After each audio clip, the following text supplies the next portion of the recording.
Our relationship between our life, our work, and the things we do in our free time has never been more blended together and more sort of fraught with how we can manage all of it together. Over the last 5 years, we've really hit an inflection point where the reality of life, work, and play got absolutely blended and put into the highest speed mixing instrument we can possibly imagine, where we're working and working out and living and sharing space in apartments and houses. And if you're lucky, you had a space to sort of escape.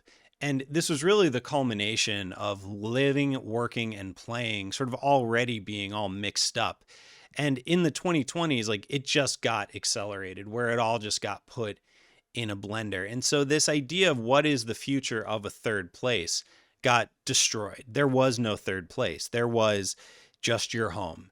And so what we've realized coming out of that is how important these places are. And they've always been important, but we had this real inflection point, this pinch point where people started traveling more. People realized how important it is to actually have a place to go that's not your place you work, not your place you live, but actually a third place, a place that's all about community.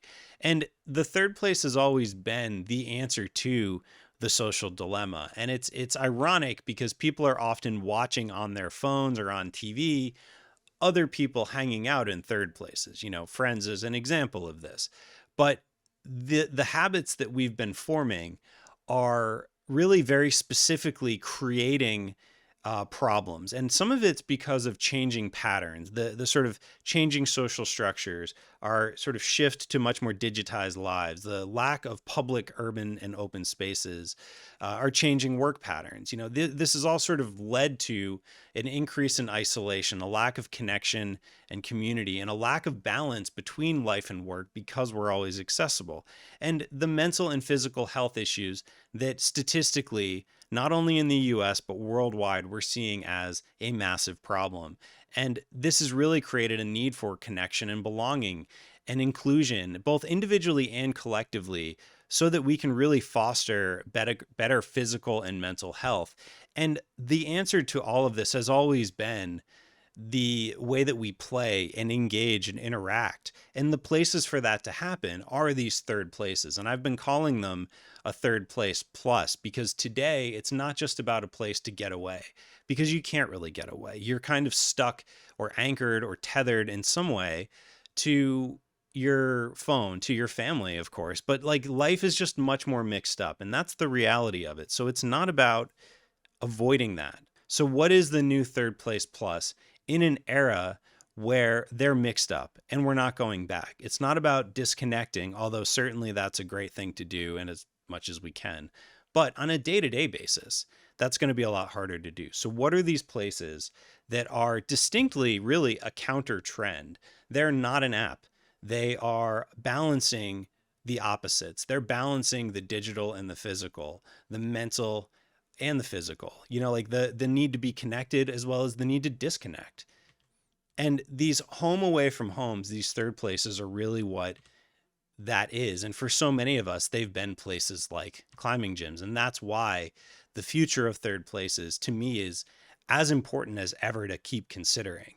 So the equation that I like to use is this third place plus equation, this venues for life equation, which is really talking about vision and passion, meaning what is the thing that you really love, that you really care about, and adding that with these activities, these experiences. What is it you're trying to provide?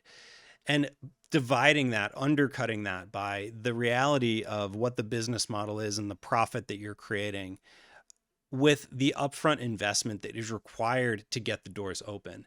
Because if we balance this equation properly, we create a third place, this third place plus, that is actually a sustainable business that is doing all these amazing things for us as business owners, as well as for our community, but also doing it in a way that makes sense and is actually sustainable as a business. To me, the result are these mixed use facilities.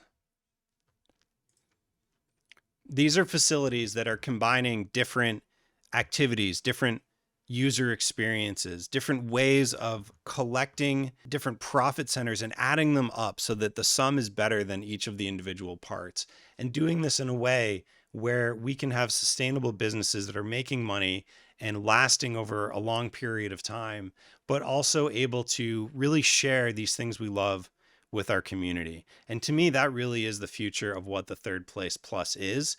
And that's why I focus entirely on creating them with clients, because they've not only been the story of my life, but also the story of every client I work with and everybody who gets to then go to these places and fall in love with these activities and find their friends and partners and business partners. And, like these places become so much more than just an activity or an activity of play or whatever it is. It's really the center of people's lives in so many ways and what they base so much of their life on, which is why it matters so much. And that's why, to me, coming up with an answer for that equation is so important.